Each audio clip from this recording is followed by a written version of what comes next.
Here we go. Welder plug in.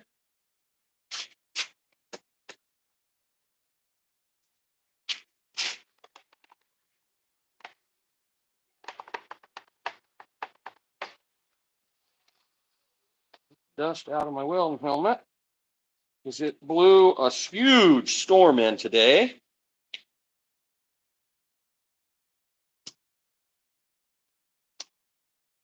Just put new batteries in this.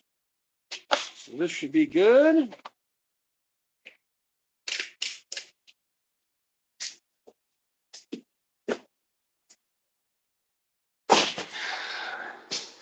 Blew out my exhaust fan the other day, so now I have to go find a new one.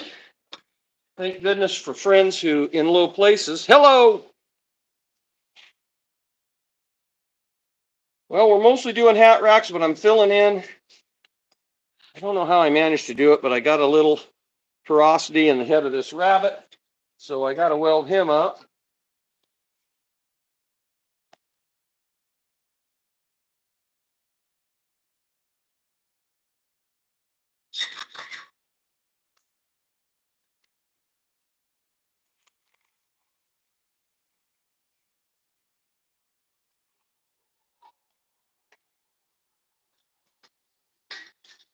Let that cool for a second and I'll check it. Good evening, everybody.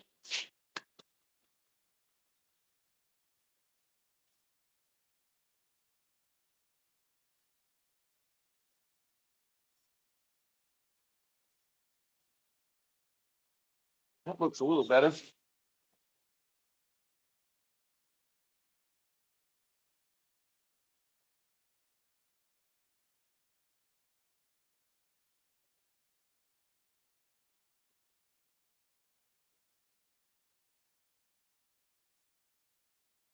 Yeah, that'll sound out better.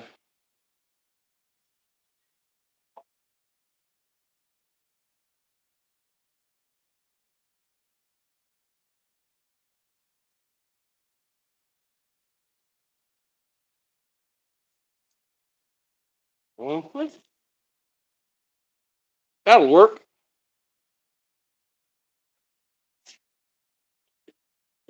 Well, you guys be glad you're not in Cody. It's just out of town. We had 18 inches. I bet we got 8 inches here in town in Cody, Wyoming. And it's still coming down.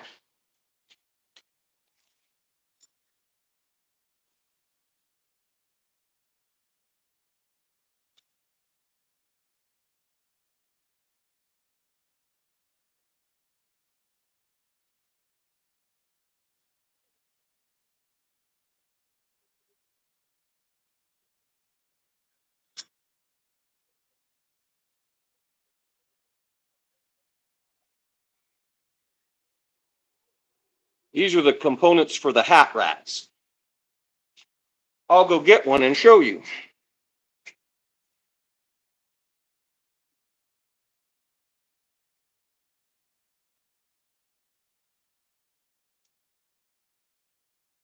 If you've been following me very long, you've probably seen me build them. Yeah, it's actually not that cold. It's only about 28 degrees. But here in Wyoming, we mostly get our moisture in February and March. And it generally comes as snow. But that's the hat racks. That's what I'm working on. I'm working on this component. A whole bunch of them.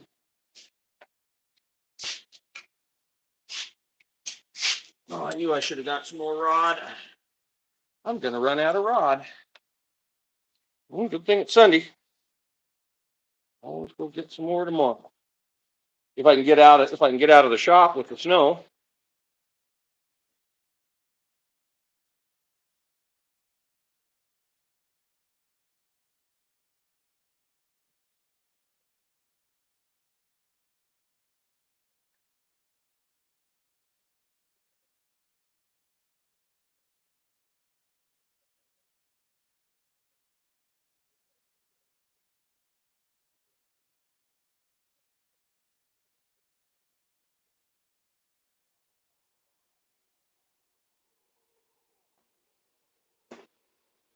I won't bother to take these off because I've got a tumbler outside, and so what I'll do is I'll do all of these up, probably 17 or 18 of them, and then I'll take them out and I'll throw them in the tumbler, and that'll clean that up quicker and easier than I can do it. And then it also kind of knocks off the mill scale to make the next weld that I'll be doing a lot easier. So this is a trick I always tell everybody. This is 3/32 rod, and it's very flimsy, and it's hard to strike for some people. So I'll run this until that starts to get warm. I'll run this like a TIG rod over my hand like that. And if you're going to be doing this welding, get comfortable.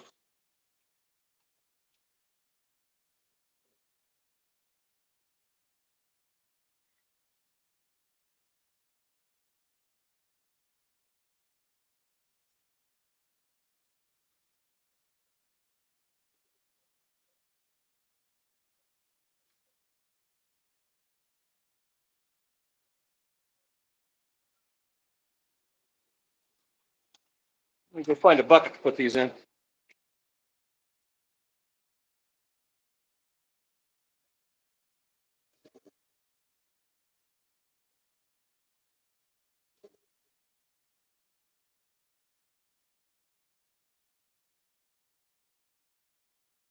Well, if anybody's got any questions or anything, yeah, you're funny. If you got any questions, let me know. I'll try to answer if I can.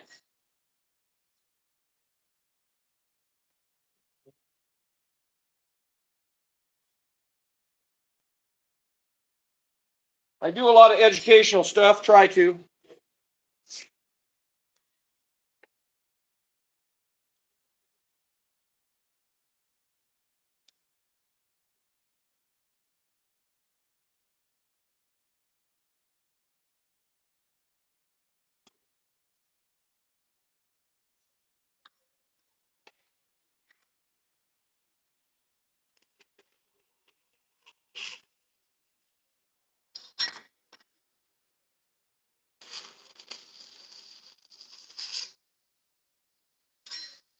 I could probably get away without welding those. I'm running it all the way up. I'm running like 98 amps out of a little ESOB DC inverted. So I'm running it as hot as it'll go. I'm using 3/32 7014. You can see it strikes easy. It burns through the mill scale of these. I'm sure a lot of you guys have probably never been in here, but I have done a bunch of videos of me bending these. I probably could get away without welding those, but it's just one of the things I do.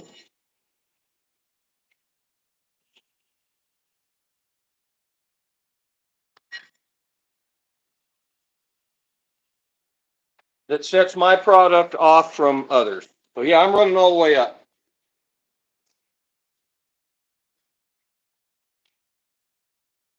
90, about 92 amps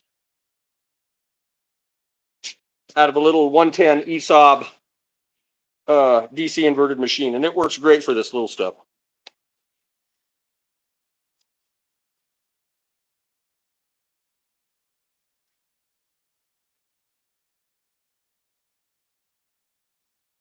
That's the well. I'll show you what it looks like. I'll let that cool off, here I'll grab one that's already cool.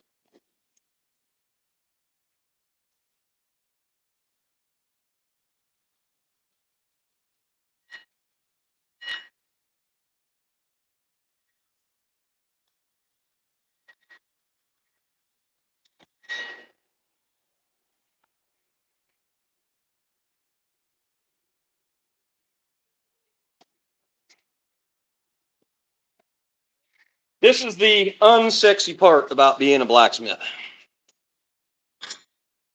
Yeah, they do. They actually turn out. I've sold so many of them. This is kind of the center, and I never expected this to be the center point of my business, but this is the center point of the business.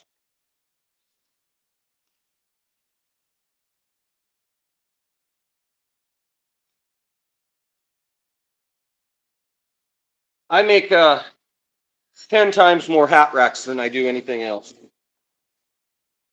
Yeah, I got about 5 or 6 different styles that I do. That's one of them. And I will be welding these on here in a minute. I'll show you how I do that. Yeah, thank you. There's a link in the bio if you want to go actually see them.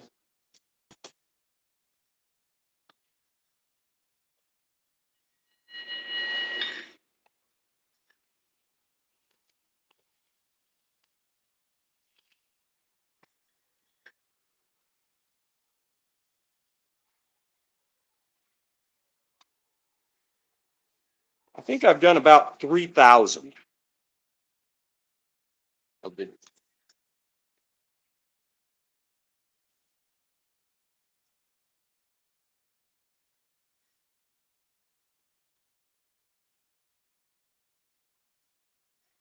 That fan pulls pretty good. I usually have I get a bigger fan, but this is what I could find on a Sunday. So that's what I'm going to use. Is this one. I'll use it until I burn it up, and then I'll go get another one. Some of the stuff is consumable, and these little fans are consumable.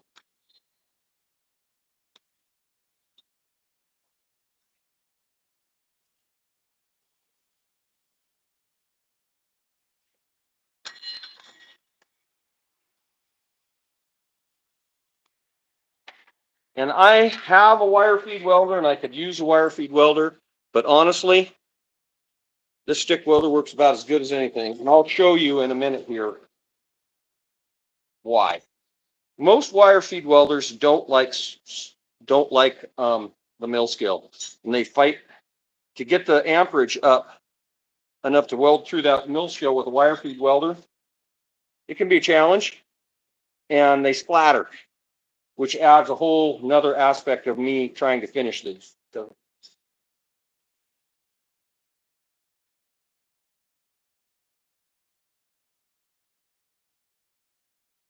I've had pretty good luck with this. So that's what I do.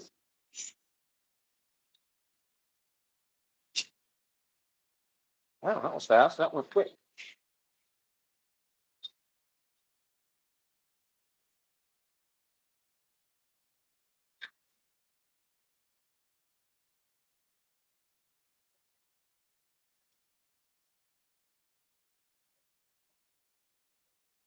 When I do these, I generally do them a stick at a time. The material comes in 20-foot stick.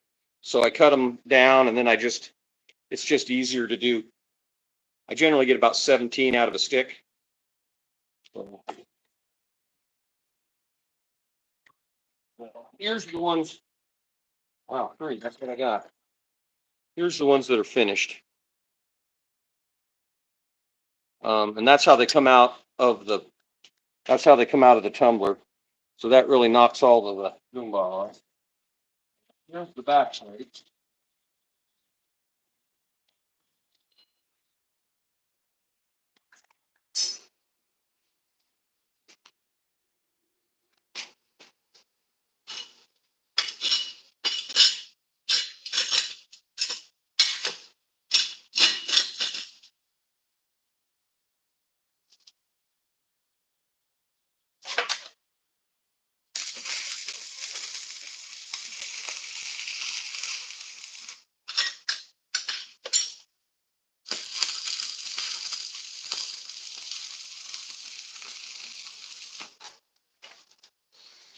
All right, so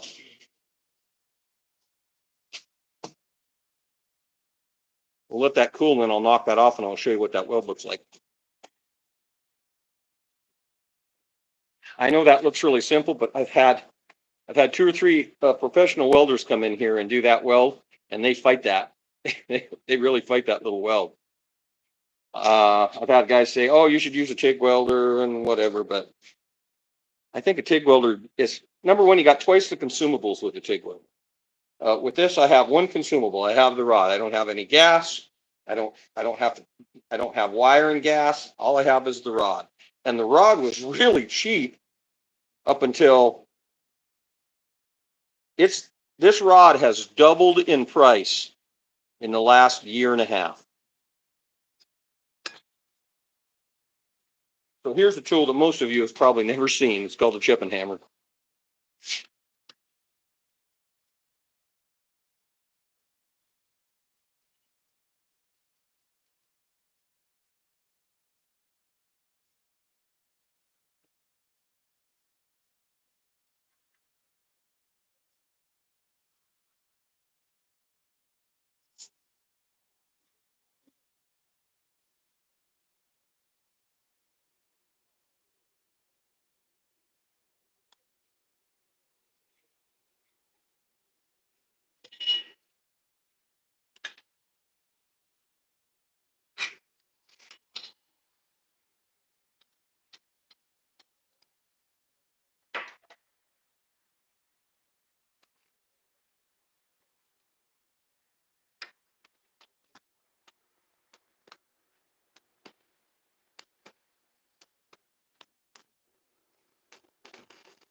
This is how the back plates come out of the forge after I forge them up. And the same thing, I do about a 20-foot stick of them at a time.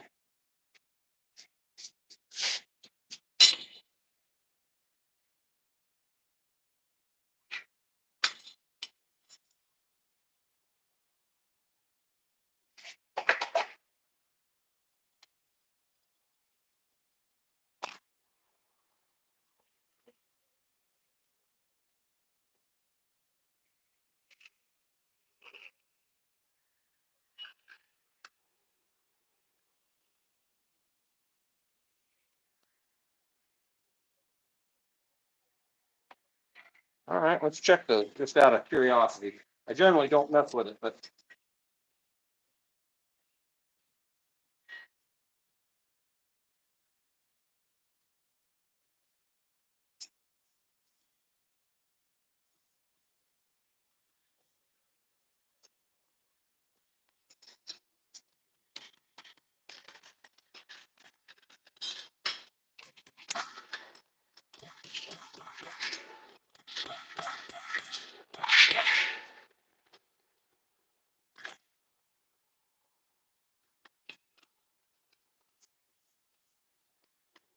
that's the weld I'm looking for.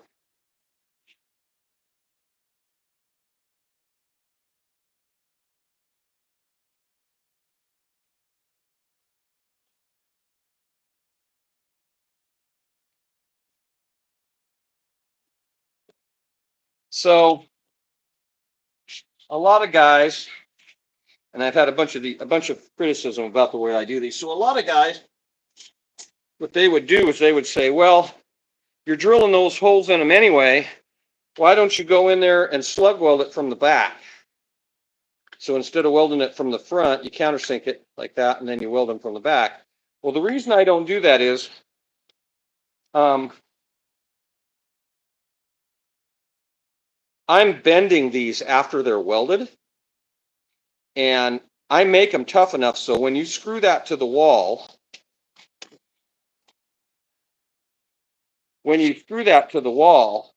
if you don't like the angle of this, as long as you have this screwed to something good, you can adjust this. You can bend them and adjust them the way you want. If you slug weld that, I've never seen, occasionally you won't get a good enough weld and they'll break. So that's reason number one. Reason number two is when you slug weld that, it heats up this side of this and you get a big scorch mark ring in here. And so you don't end up with a consistent color. And in order to get rid of that scorch that slug weld makes from the back, I would have to take the whole thing and put it back in the forge and it adds another 2 processes to making it. So it adds another half an hour. Okay. So we'll leave those. I'm going to let those cool off. I'm going to put my gloves back on, and then we'll test the other welds in these.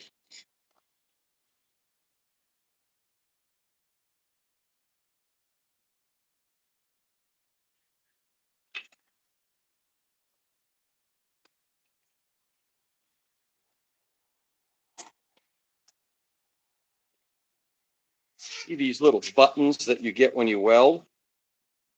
You can see the little splatter on there.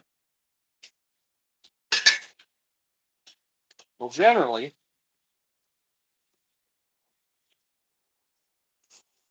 if I just take this brush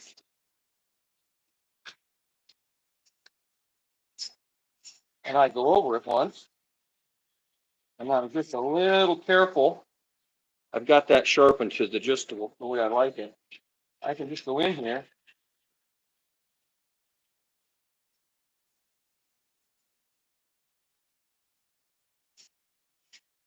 I can knock off 90% of that. Now, if I used a wire feed welder, I'd have splatter throughout that filling thing. And so that means my cleanup is a whole bunch more. So it adds a whole bunch of work. So I find that this is a better, believe me, after 3,000 of them, you try to get it as efficient as you can to build it. So that's the ones I had. So those are ready to go get bent and then put the other hooks on them.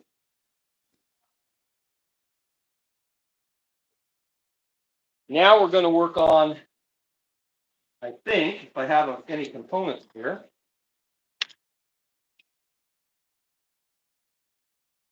Go. Use them all up. Oh no, here we go.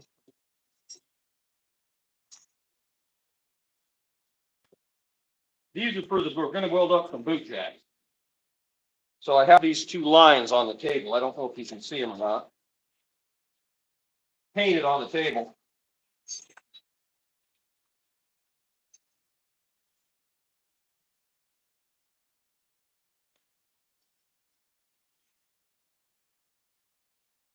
So when I build a boot jack,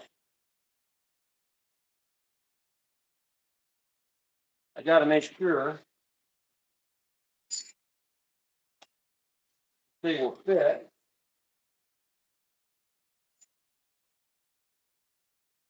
Inside the lines.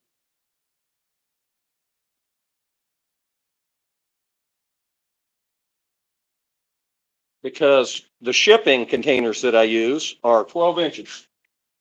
And if they're 1 inch longer than 12 inches, the post office doesn't like it.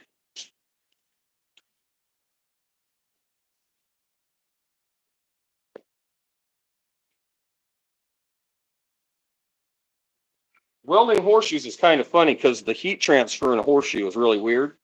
So I'll weld on this side of this horseshoe, and a lot of times this horseshoe will spring and this heel will come up.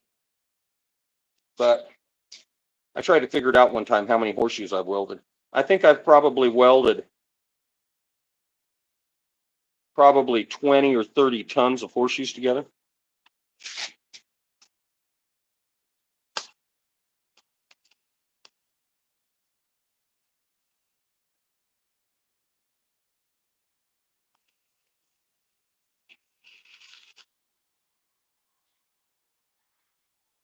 This is where the stick rod really shines through.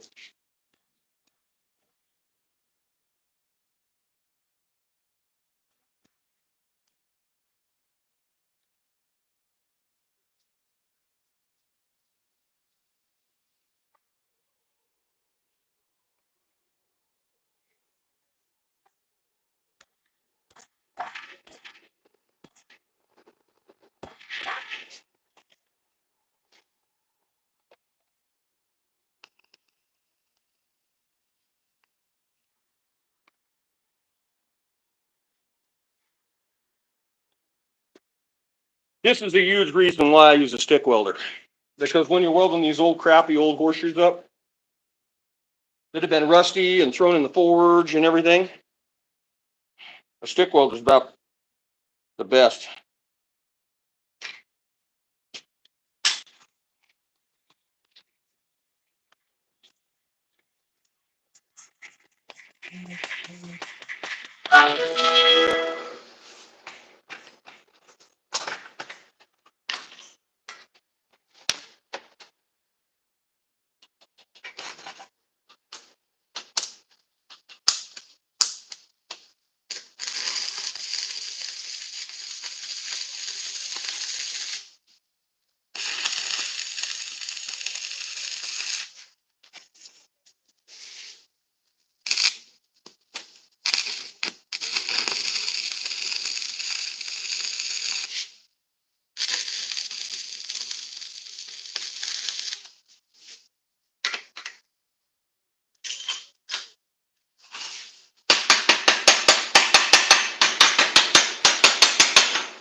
Thanks for the likes, everybody. I appreciate it. All those likes help. Truly, truly do. So now,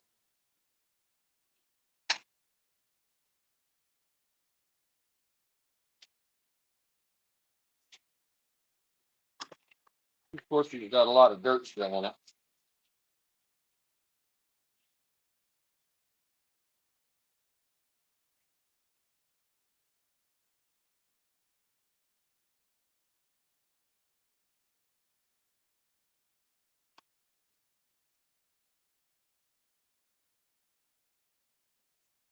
When you order one of these from me, you got a pretty good chance of getting a little bit of Wyoming dirt with you when you order one of these.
And there's our finished boot jack. It's called a boot jack.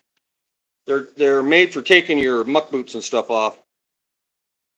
Put the heel of your boot in here, and then you can pull your boot off.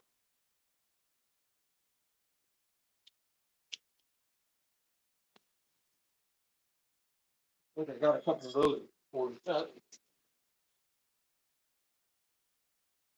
We'll see if we can't get a couple more made. We want at least one more done.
everybody, thanks for the likes. Well, while we're standing here, you guys are here. We're going to do some just plain old horseshoe wall hooks while we're standing here. I'm trying to do a little backstop for all the stores downtown. I've got 2 stores downtown that sell my stuff. So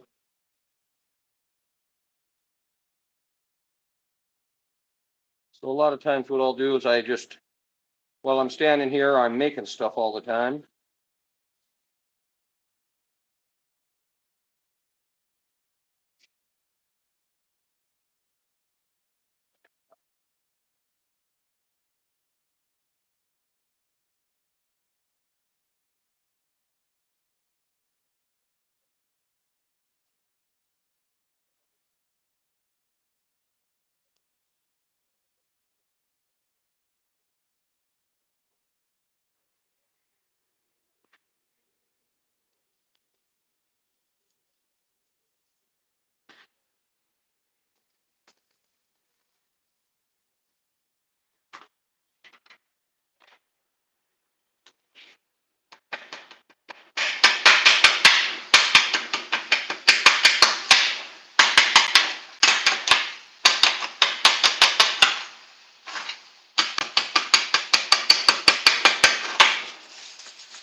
All right, let's do a few more. I got all kinds of different ones I've made up here.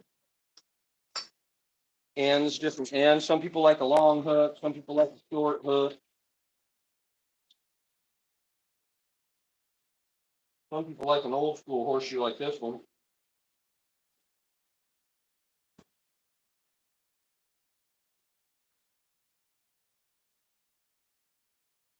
Put a short hook on this one.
Everybody wants to go home from Cody. Something from the West. You want to make, and they want something that was made here.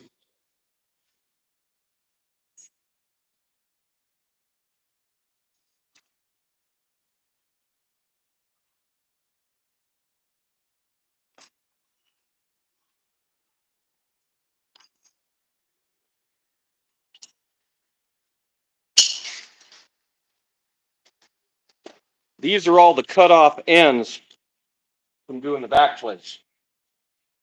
The stuff that's left over, but nothing goes to waste. It all gets used. So all the one of a kind stuff that I do, I take it down to the Art League, which is here in Cody. Thanks for the likes. I really, really appreciate it.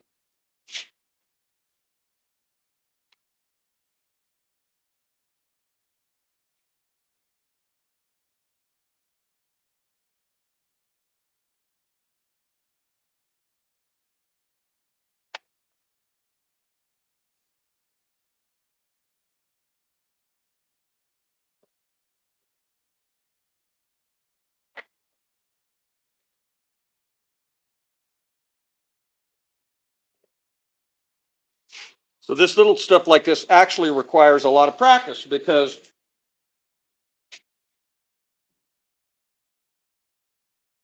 when I'm doing that weld,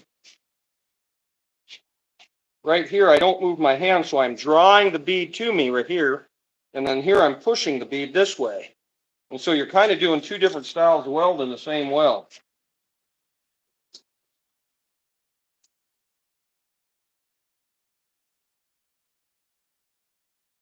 And when I do this, I'm going to clean that off, because I want that weld to flow into each other nice so it looks nice.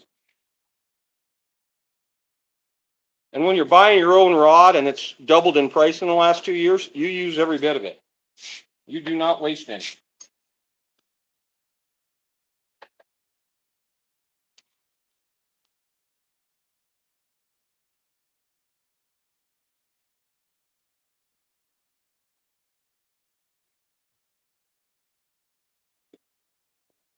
And the other trick is, when you get to the end of your weld, you pull back a little bit. And that keeps you from having a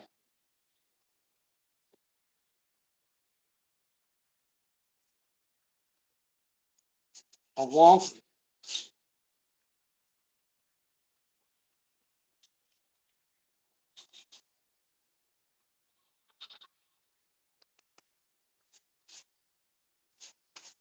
At the end of your weld. That's about as good as I can do right there.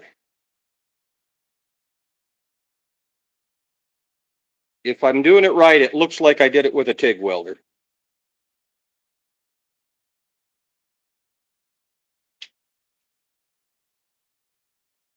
Little offset hook to hang a pail or a lamp or something on.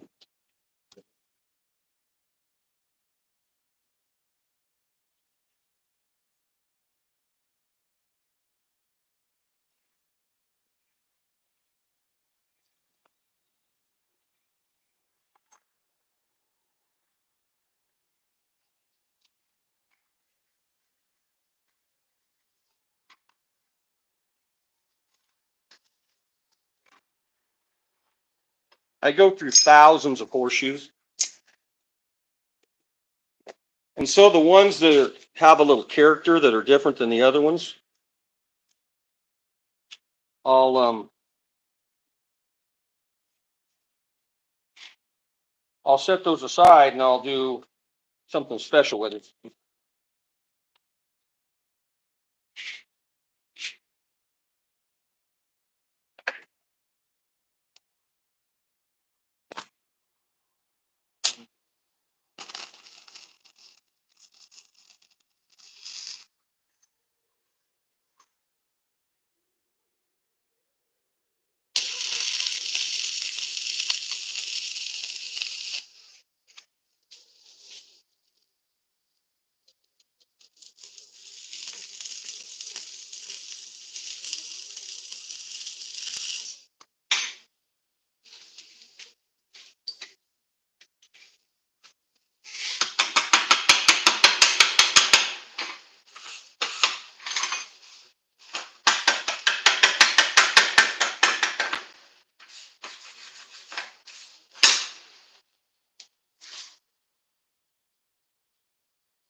there really is no measuring, and nothing's the same because every horseshoe has been shaped, and just like on a human, every horse's foot is different, and so you have to develop an eye to get everything even. There's really no way to measure because the heels get drawn out, everything kind of gets a little wonky, so you just got to develop an eye for it. And occasionally, it doesn't work out.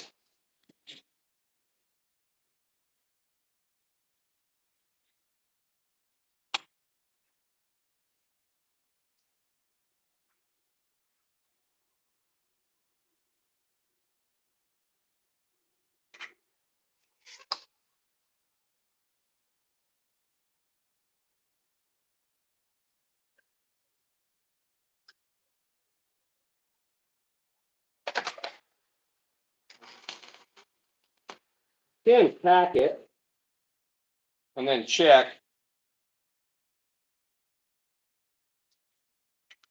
You kind of get a feeling if you're right or not.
I can tell you, it's not an easy way to make a living. I can tell you that. There's harder ways to make a living, but this ain't easy.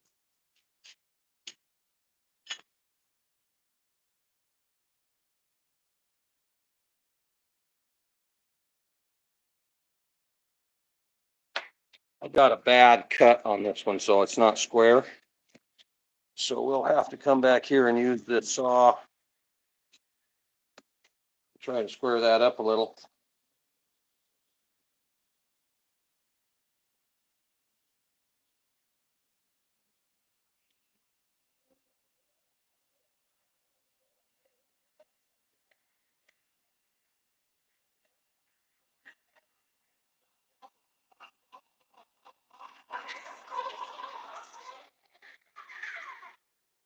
That'll work.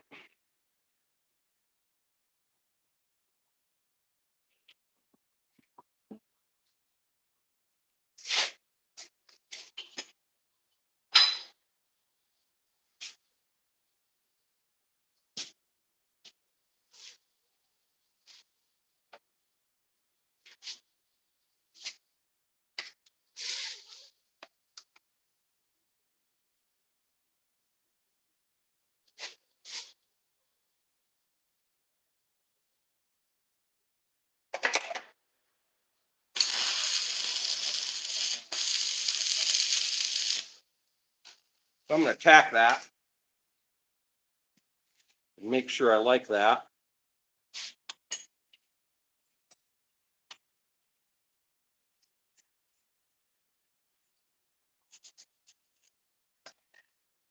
And because that's a negative space in there, that's kind of a challenging weld to do. You got to be able to get your rod Right down in there.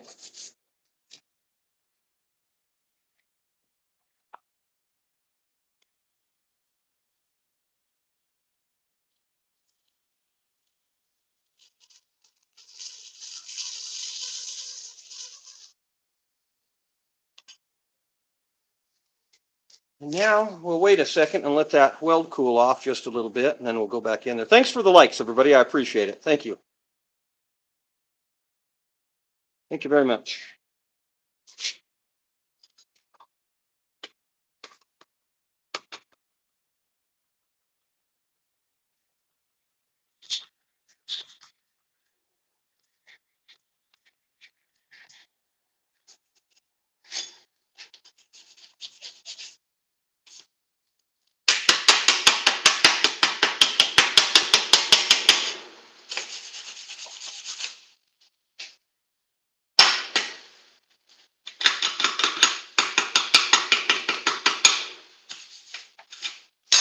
Pretty satisfied with that.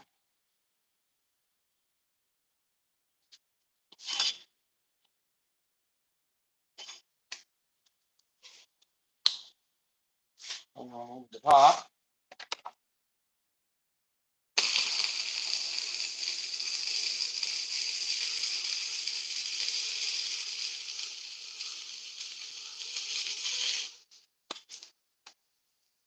But that one a little close.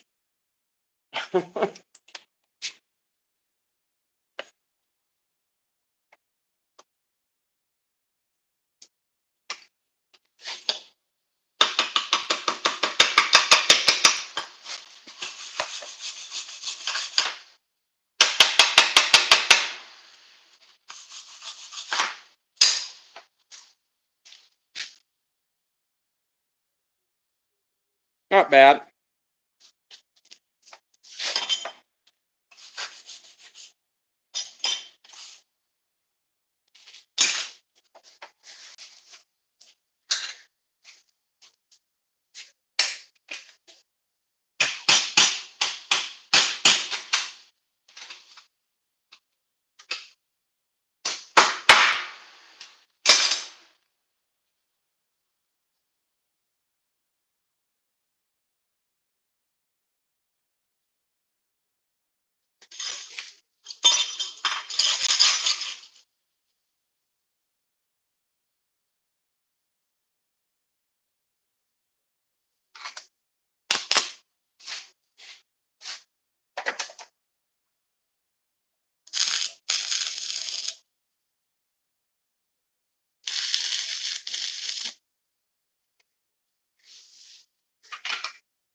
So these are the bottom hook for the vertical gun racks that I make.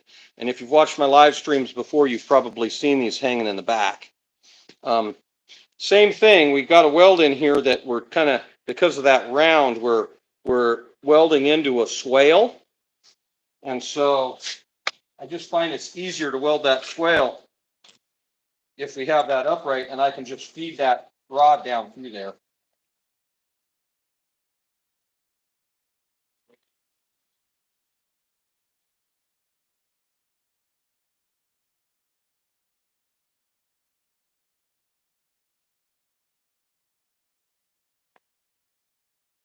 Now, when you're doing that kind of a weld on this 7018, especially on a weld that small, there is no weaving. I'm just feeding that rod down through there like you would on wood on a piece of pipe.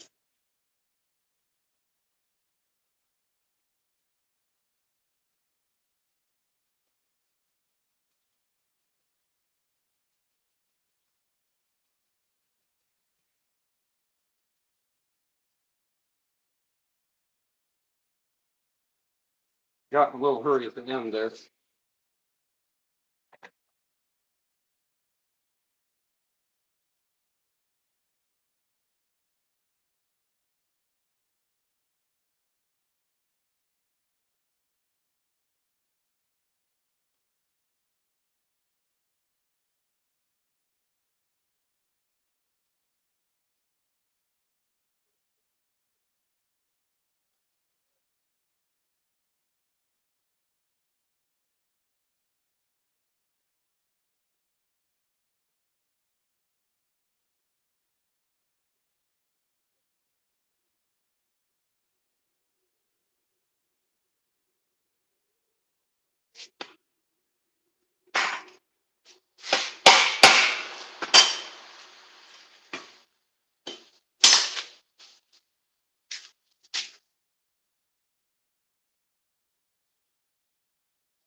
All right.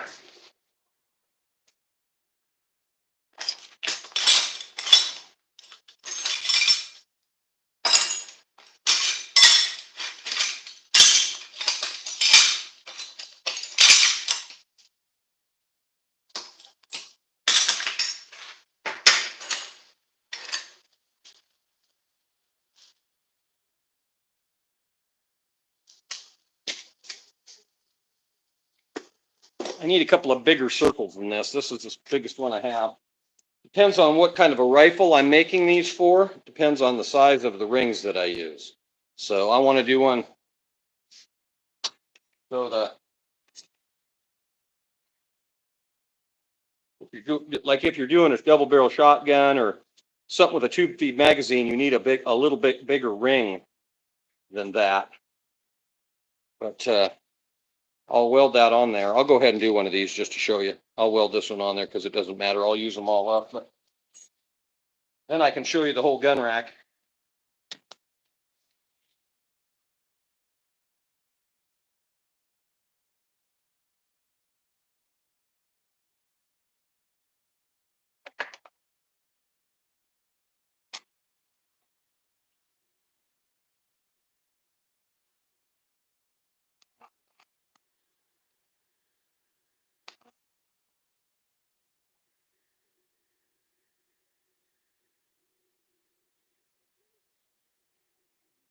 Watch me bust this weld off and going straight with.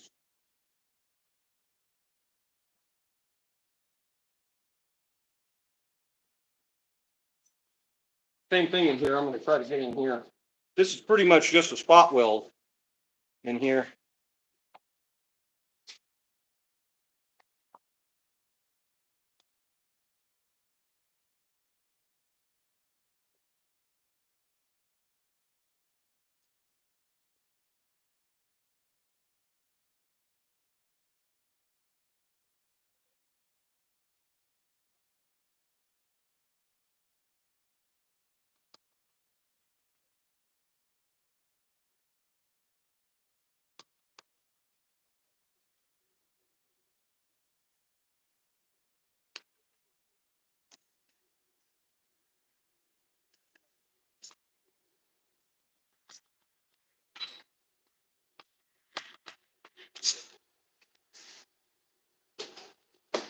I might be able to do a little bit better than that with a I might be able to do a little bit better than that with a TIG welder. I don't know if the extra work and the prep and everything to use a TIG welder is worth changing over to a TIG welder. I do pretty dang good with a stick welder, so I don't know. Right? I mean, it's not like I'm getting judged. I don't know. Maybe you guys tell me what you think. I don't know.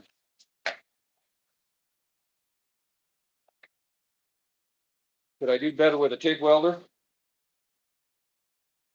I don't know.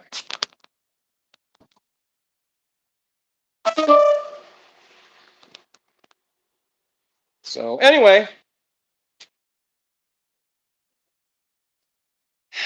that's blacksmithing in real life. That's this is how I make my living, and it's pretty much at least 6 days a week, and sometimes it just depends on what I'm doing. I try to give myself a full day off, but this time of year, trying to get ready for summer, trying to keep those, and I haven't been feeling real great, so power on, keep going until you can't go no more. I might forge in a little bit here. I might come back on forge again in a little bit here. We'll see what happens. I got a bunch of horseshoes and stuff I got to do. But the forging is about 50% of what I do, and this is about the other 50%. And so if you're wondering about blacksmithing and wondering about somebody making a living blacksmithing, this is what it's all about. So Anybody got any questions? Want to see the snow?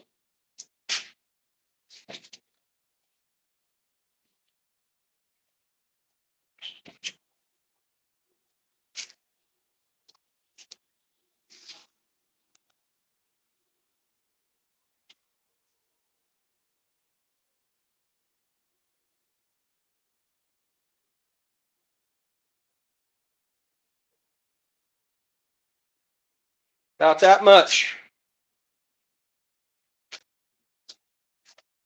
Still coming down a little bit too. Good thing is it won't get real cold tonight because as long as we keep this cloud cover, it won't get real cold. If it clears up, we'll end up with it'll get down to 0 tonight. So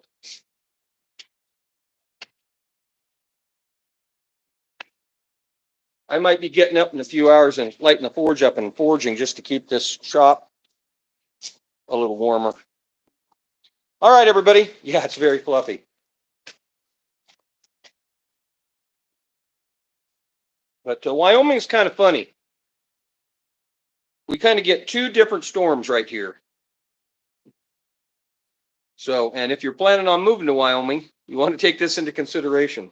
So the last 3 days, it has been blowing 50 and 60 miles an hour. We had 80-mile-an-hour gusts here yesterday, day before yesterday. We had 80-mile-an-hour gusts. Yeah, that is hurricane-force gust winds in Park County. And then these big cold fronts move in and dump the snow, and we'll get a big flat dump. 5 miles from here, they got 18 inches. I'm on the other side of the mountain. Or we get these storms that come through here with the wind, and that's the worst ones. They're worse because then you get the drifting and the blowing, and that's when it really wreaks havoc. So these flat snows like this don't bother us locals at all. It's when that wind blows in that snow and you get 18 inches of snow. That's when it gets hairy around here. So, but if you guys have any questions or anything, let me know.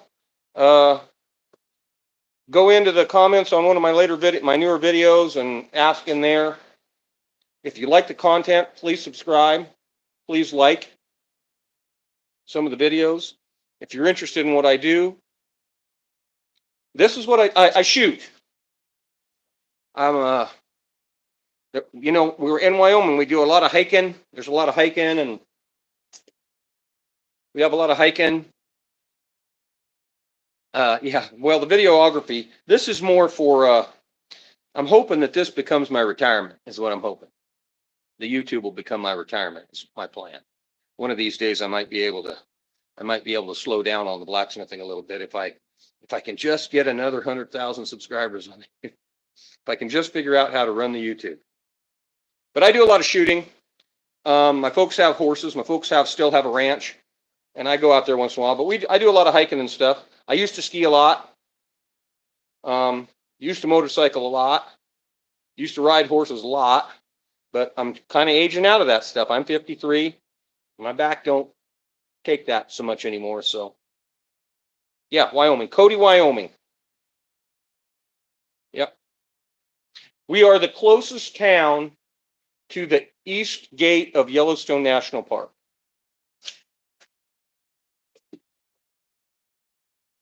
We're the closest town. We're about 50 miles right here from Yellowstone. And this time of year, it's a dead end road. You cannot go into Yellowstone from this end of the park this time of year. It won't open up until probably the last week of May or the last week of April. And then the park will open up again. So this time of year, it's pretty much locals around here. But in the last 5 years, we've had at least 5,000 people move into the county. And a county of 32 or 33,000 people, 5,000 is a lot. So everything's changing here. And it's getting to a point where I don't know exactly how much longer I'm going to be able to afford to be here. The rent and everything is just going crazy. I never ever thought in my whole life I'd ever see Cody like Jackson Hole, but Cody is quickly becoming a Jackson Hole. and we're starting to have Jackson Hole problems, which is, I don't want to deal with it. I'm too old. I'm too old to deal with traffic, and I don't want to deal with it. So I might end up moving to, I don't know, pick a smaller town, someplace where it's always a one-way road.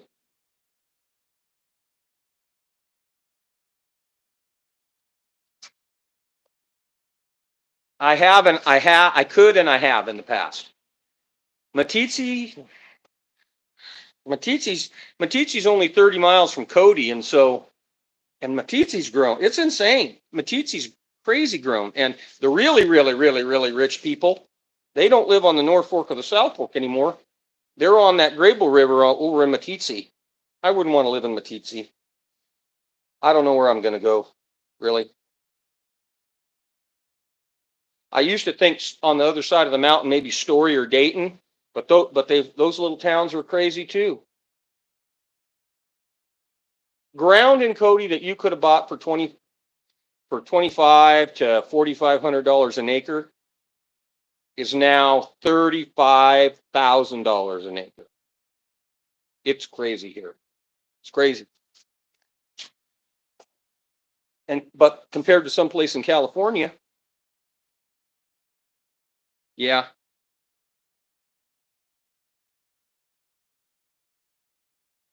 Winter in Wyoming is different than winter in Montana. We get more wind here. And this part of Wyoming, where I'm at right here in Cody, we're in something that they call the Bighorn Basin. And so we don't get near the extremes that they do if you go to someplace like Riverton or Pinedale or Douglas or Casper. We don't get near the wind that they do there, but we still get it. I don't think they have near as much wind up in Montana, but I've never spent a whole winter in Montana, so I don't know.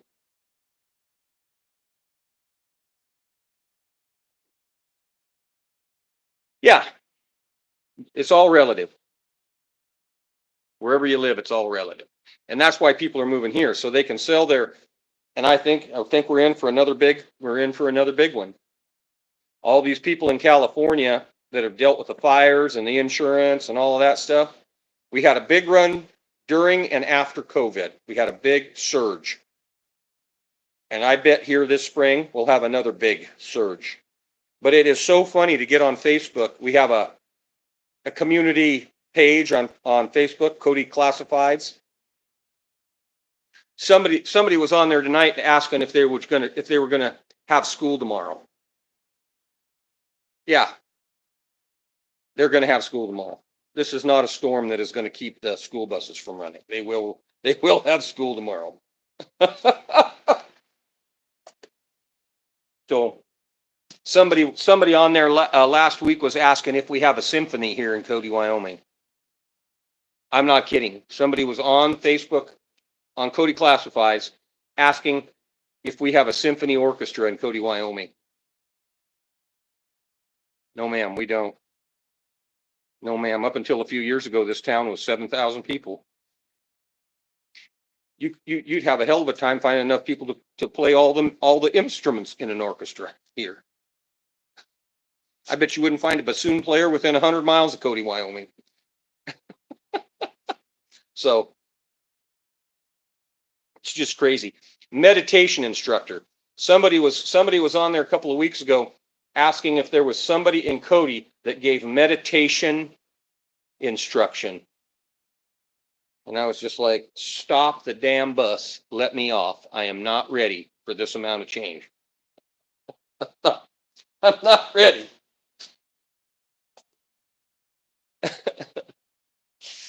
And then, of course, here's what tomorrow will be. Cody Classifieds tomorrow will be, how are the roads to? How are the roads to Billings? How are the roads to Powell? How are the roads? They're bad. If it snowed, they're bad. If the wind blows, they're worse. And we got enough snow now that all those people on the North Fork, they're going to be waiting. Because because the county has a plowing schedule, and this is what nobody understands. The county has a plowing schedule. The county plows the mail and the mail and the school buses first. So they do the highways, then they do the county roads where kids live and the school bus has to run, and then they do the mail routes. So if you're on some county road out in the middle of nowhere, you might be waiting 3 or 4 days to get plowed. And people don't understand that when they move to some place like this. They move here and they buy a house in July, and it's gorgeous in July. June is beautiful in Cody. And then we've had a really fairly mild winter so far here. But we haven't had any cold weather here. It hasn't gotten below zero, I don't know, maybe 3 days or something. We've had very good luck here with the weather. Sometimes, 1st of February, we'll get a cold front come in, and it might be 2 weeks of it never breaks above zero. And then you get the wind on top of it, and it can get pretty miserable. The last bad year was 2018 was the really last bad storm we had. And we hadn't had one since then, like that, since probably, I don't know, 1982. People were running out of food in their houses, and yeah, electricity was out. Everybody's houses were freezing up. Yeah, and if you come from someplace like California where it doesn't ever where you're used to keeping your heat on and keeping the window open. Yeah, you don't do that when it gets below zero. People getting on there and saying, my water froze up. I haven't flushed my toilet in 4 or 5 days. Well, is it warm in your house? Yeah. Well, god dang, go get a couple of bucketfuls of snow and bring them in the house. Pack your toilet tank full if you can flush it. But there's 2 or 3 real estate agents in Cody, Wyoming, who have made a living pretty much selling the same houses every year. They sell them in June, July, and August, and then they put them back on the market in April, May, and June. And they just have sold the same houses over and over and over again. People come, they spend a winter, and there's no TJ Maxx, and there's no good grocery store. It's just, you got a choice, Albertsons or Walmart. That's it.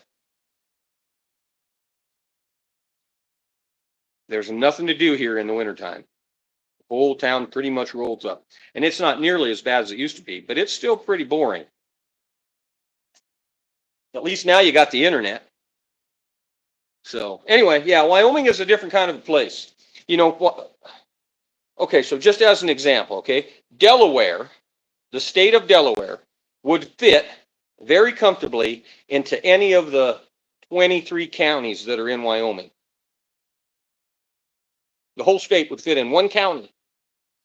Wyoming is 500 miles, pretty much 500 miles square. It's 480 miles north to south and east to west.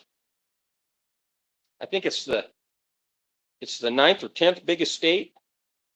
It will take you, with the weather being good, it'll take you 8 hours to go from one end to the other, driving on mostly freeway. Wyoming is quite considerably bigger than Great Britain. So a lot of people don't understand. They come here and they think, oh, Yellowstone National Park. They think it's like a small park. Yeah, I'm 50 miles up the highway from the east entrance of Yellowstone Park. Yeah. And of course you have millions and millions of acres that surround Yellowstone. I literally can walk 5 blocks from this shop and be in BLM, Bureau of Land Management, which is government-owned land. I can walk 5 blocks and be there.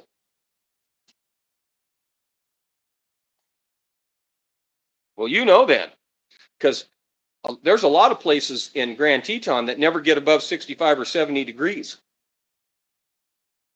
in the summer.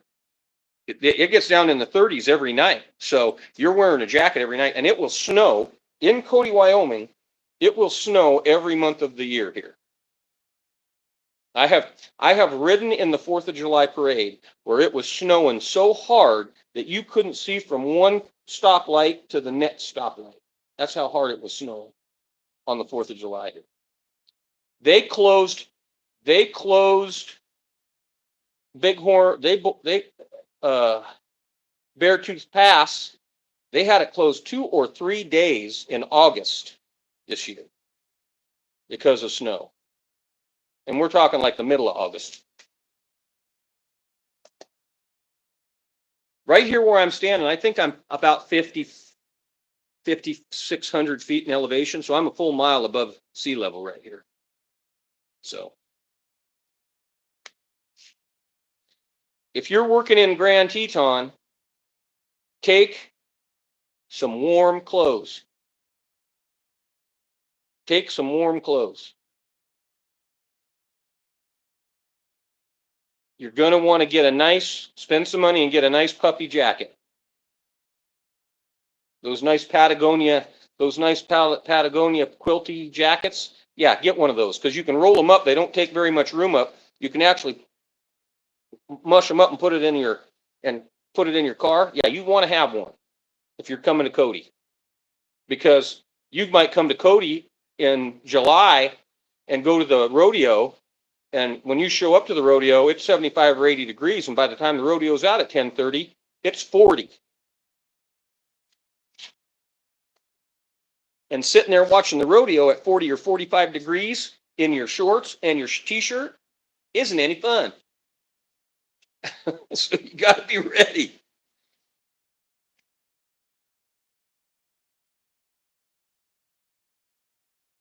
I like your style. Well, thanks.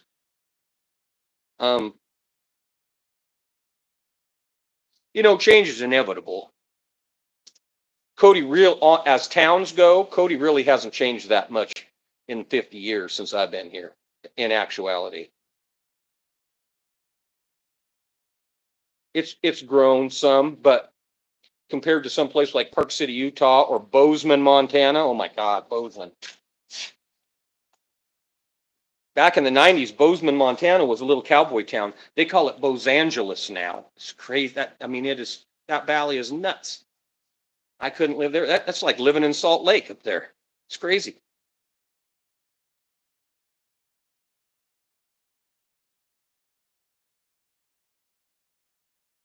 Can I visit you? Sure, come out in the summer. I'm here. I ain't going nowhere. Well, unless I can't afford the rent, and then I might have to go back to living off the grid. I might be back to blacksmithing out of my sheep camp. Yeah. You can get away with wearing light, thin wool socks in Yellowstone Park all summer long, unless you're working inside, like in the hotel or something like that. But you definitely want to don't just pack shorts and come to Cody and think that you're gonna. No, you want to dress for at least this heavy in the summer. This is my inside jacket.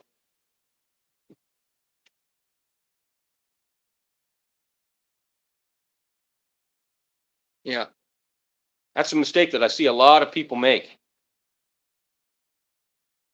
You can buy a winter jacket in Cody all year long, though, so it's okay.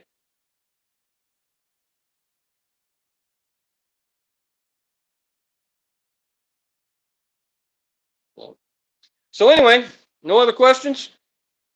Tell you about Cody, Wyoming? I'm proud of it.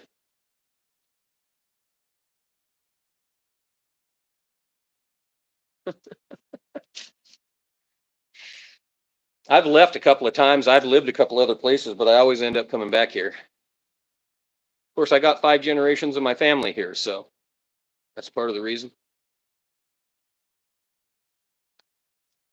I got a lot of history here. And during the COVID thing and all of that, when that went on, I sure was glad I was here and not someplace like Phoenix or, God forbid, California somewhere. I was really glad I was here.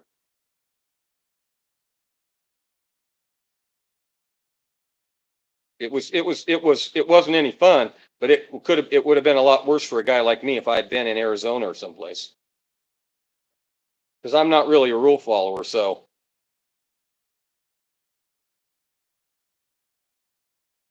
Yeah, bad penny always shows back up.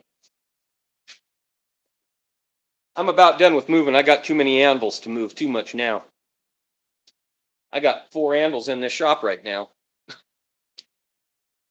I got 3 power hammers in here. If I have to move, I guess I'm going to sell them. Because I sure as hell ain't going to move them. Where am I going to put them? So, one day at a time. Blacksmithing's an addiction.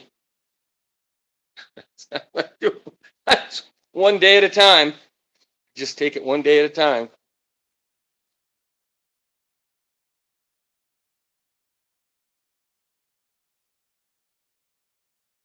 Better call Saul. I've never really seen the show. I'm familiar with it, but I've never seen it. I know who he is. That I can't think of. I don't know that actor's name. But I started last week. I had a full beard, and I just progressively just been cutting it off, and I kind of got to here, and I kind of like it. I haven't had pork chop sideburns since the '80s, so.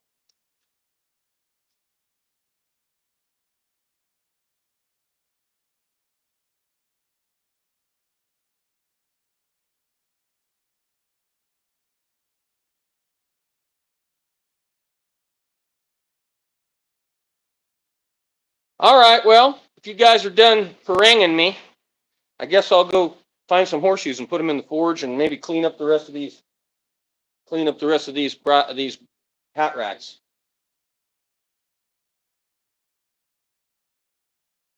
My bread and butter. Get it hot and hit it always yours. You are armed and ready for the growing racism in America. You're talking to the wrong guy. If you're talking about racism to me, you're talking to the wrong guy. Yep. I'm the wrong guy to be talking about that too.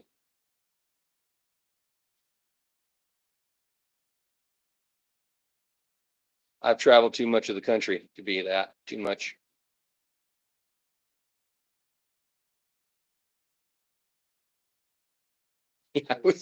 I was so sexy. Oh goddamn, I was pretty in the '80s. I was so pretty in the '80s.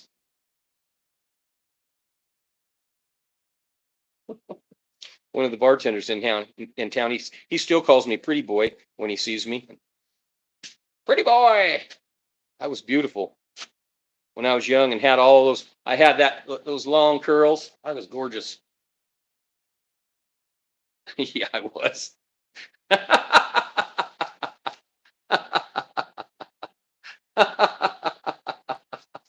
Yeah, the girls liked me a little too much. That's why I never made nothing out of my life. The girls liked me too much. There at the end, I just started writing them checks because it was just cheaper, easier to save time.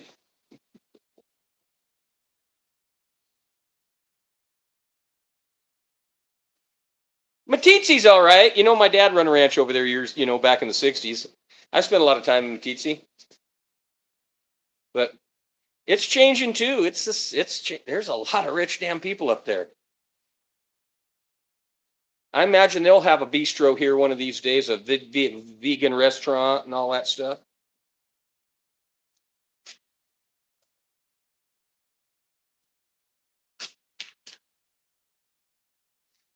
I'm set up. You don't have to worry about that.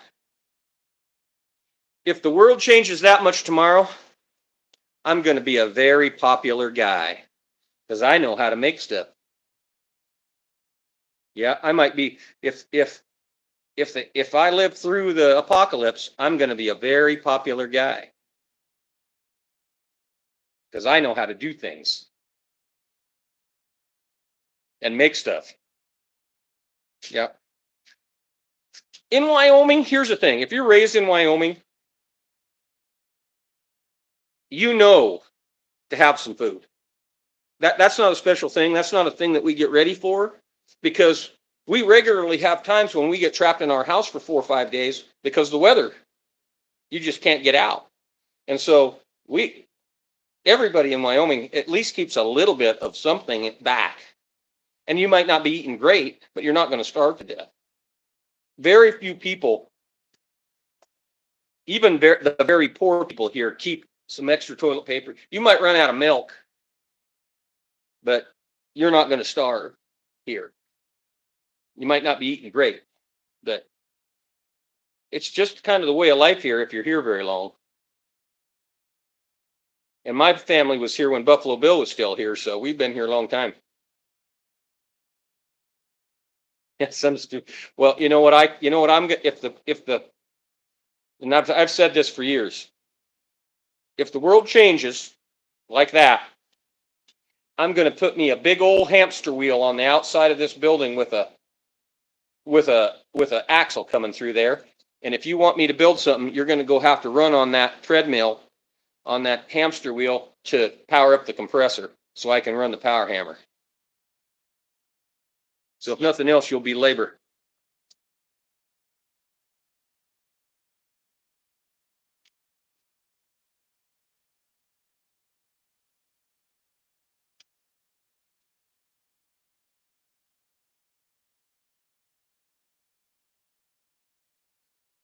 All right. Looks like it slowed up a little bit. You guys, I'm going to go clean up my boot jacks and set up, and I got to finish. Look at here. This is what I got to do. Bucket dough. I got an order for 80. I got an order for 80 hat racks. And I think I got about 30 of these done, and I need 80. So that's what I'm going to be doing. Anyway, everybody have a great evening. Get hot and hit it. Always wear safety squints. If you like the content, slip over to the Cody Iron Works Etsy store and like some stuff. If you bought something, that would be great. But if you just go over there and like some stuff, kind of just go in there and like some of my products, it helps the algorithm. And then it knows what I'm doing here, kind of transfers over to some other stuff. And if you don't want to do that, just subscribe and watch some of my videos. It don't cost nothing. Thanks for all the likes. God dang, we're an hour and a half into this deal. Thanks for all the likes. Thanks for everything, the comments and everything. And we'll catch you on the next live stream. I've been trying to do one a day. I've been trying to come on while I'm forging at least once a day. So if you subscribe and you hit the notification button, you'll be able to tell. I generally do it early in the morning. So we'll talk to you guys later. Thanks.